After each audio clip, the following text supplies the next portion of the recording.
my very distinguished colleagues in the Supreme Court, न्यायव्यवस्थेची प्रतिष्ठा जपणे वकिलांचे पहिले कर्तव्य आहे. त्यामुळे त्यांनी न्यायालय संदर्भात समाजापर्यंत योग्य संदेश पोहोचवला पाहिजे.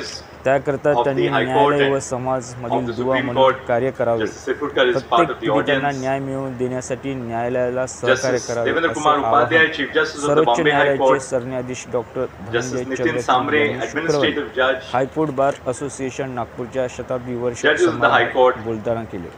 मुंबई उच्च न्यायालयाच्या नागपूर खंडपीठातील परिसरामध्ये आयोजित या समारंभाचे सरन्यायाधीश चंद्रचूड यांच्या हस्ते उद्घाटन करण्यात आले.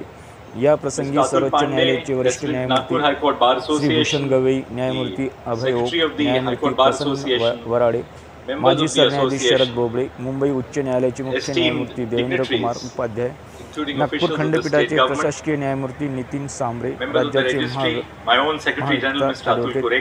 बीरेंद्र सराफ सन्माननीय अतिथी म्हणून, तर संघटनेचे अध्यक्ष ॲडव्होकेट अतुल पांडे व सचिव ॲडव्होकेट अमोल जगतारे व्यासपीठावर उपस्थित होते. न्यायालयाने जाहीर केलेले निर्णय सार्वजनिक मालमत्ता होता. त्यानंतर निर्णयाची प्रशंसा होऊ शकते किंवा टीकाचा विरोधही केला जाऊ शकतो.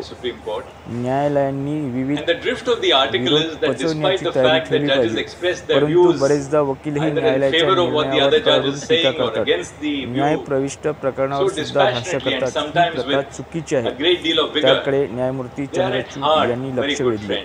त्यांनी वकिली व्यवसायामध्ये महिलांच्या सहभागात वाढत असल्यामुळे व त्या स्वतःचे कर्तृत्व सिद्ध करत असल्यामुळे आनंद व्यक्त केला. परंतु बार कौन्सिल व बार असोसिएशनच्या निवडणुका लढण्यासाठी महिला वकील मोठ्या संख्येने पुढे नसल्यामुळे खंतही त्यांनी व्यक्त केली. तसेच महिला वकिलांना निवडणूक लढवण्याची जबाबदारी पुरुष वकिलांच्याही असेही नागपुरातील आठवणींना दिला उजाडा. न्यायमूर्ती चंद्रचूड यांनी नागपूरमधील आठवणीला उजाडा दिला. तसेच वकिली करीत असताना ज्येष्ठ भाऊसाहेब बोबडे, मनोहर यांच्याकडून खूप काही शिकायला मिळाले. नागपूरचे वकील प्रतिभावंत आहेत, देशात प्रतिष्ठा आहे असे न्यायमूर्ती चंद्रचूड यांनी सांगितले. For over 3 months, when I was still cutting my teeth as a young judge of the High Court, and I learnt a great deal from the bar. I spent very happy months here in the company of all of you who educated me in areas of law which I was not familiar with. But even before that, I was the beneficiary of members of the bar who made this cross migration to Mumbai. Justice Bobde's distinguished father, Bhausaheb Bobde, and Justice Vasanthi Naik's very distinguished father, Mr. B.R. Manohar. I can only tell you this, that one of the early cases which I appeared as a junior with Mr. Bhausaheb Bobde involved the withdrawal of the prosecution which was launched against the head of the Dawoodi Bohra community. And the test was, what is the test to be applied for the withdrawal of a prosecution of this nature? And I learned so much, not merely about the law, but about strategizing about the law from Bhausaheb in that case. Bhausaheb was flooded with work, far more work than he could handle, particularly after he became Advocate General.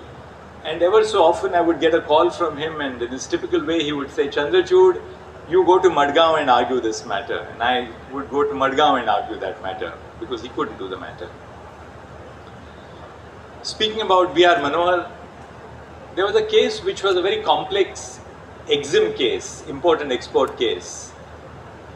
Our senior, who was briefed in the High Court, names not to be taken, on every occasion that the case was listed, would say that I don't know anything about this case because it is so complex, and please brief me all over again. The day before the final hearing was to start, we were told by the clerk of the senior that he is not going to accept the brief and he is returning the brief. The advocate on record was simply astounded because we had spent about 8 or 9 days in conference with the senior. So he asked me whom should we brief, and I said, let's go and speak to Manohar Sahib, who has just come to Mumbai for some other case. So he said, I'm going to go back to my room at the Oberoi by about 12:30. Come and see me at 5 o'clock in the evening for conference. At 5:30 when we went to Mr. Manohar's room, he was completely ready with the facts and the law. He had typically his green register where he would make notes in his beautiful handwriting. And he told us at 5:30, I have 3 questions to ask you about this case. That's all that you need to answer. I'm ready with the case. As for the rest, I'm giving you a list of authorities. Please keep them ready in the court. Justice Gavai in his presentation spoke about how glad he is that Justice Samre has made the shift back from Mumbai to Nagpur to head this bench as the administrative judge. Of course, I support that. But equally, I do respect the fact that this cross migration is taking place between Nagpur and Mumbai. That was the tradition in which stalwarts from Nagpur came to Mumbai, established themselves as leading members of the bar in Mumbai. Likewise, lawyers from Mumbai appeared here, judges from Nagpur came and occupied important positions. I personally learned a great deal in my early years as a judge of the High Court from senior colleagues like Justice Daga, who is present in the audience, with whom we shared so many happy moments discussing not just law but life as well. I learned a great deal from members of the services, from the service judiciary who became judges of the High Court. Justice R.C. Chavan is here. As a young member of the bar who was appointed to be a judge of the High Court at the raw age of barely 40, I knew little about the district judiciary.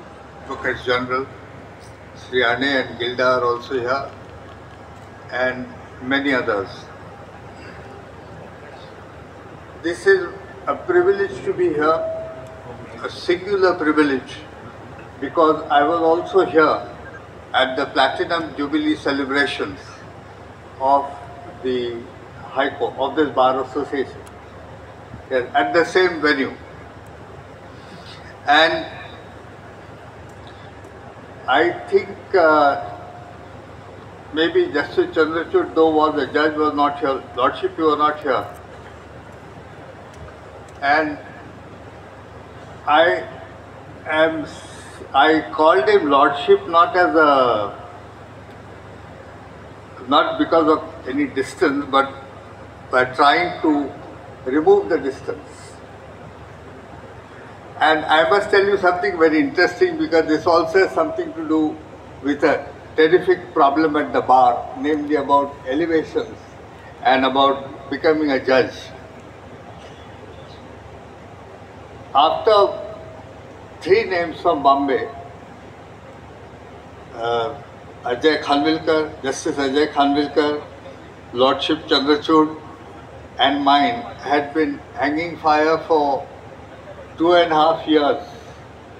One day in the regular phone call routine which we had established, I told Lordship Chandrachud, then I used to call him Dhananjay or Dhan. I said, this is too much. So he came up with a bright idea, why don't we withdraw our consent? So I said, yeah, that's a very good idea. And I said, we will write a letter, you and I, separately to the Chief Justice Bombay, that was Justice Sabarwal. And we both decided to write that letter, and we wrote that letter. And one of the phone calls he said, but I will call you Lordship from now. And I said, I will also call you Lordship from now, that we are not going to be judges. So this name is something which we have used because we were not going to be judges, not because we were judges.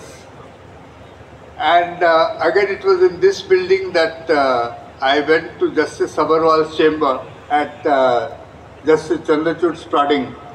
He said, go and meet him and see what he's saying. As he received the letter, I went to Justice Sabarwal and I said, Chief, I am here on behalf of Mr. Dhananjay Chandrachud and myself and to tell you that we have withdrawn our consent for being judges of the High Court, and said, yes, yes, I know, I have tore up both the letters, and is there anything else you want to tell me?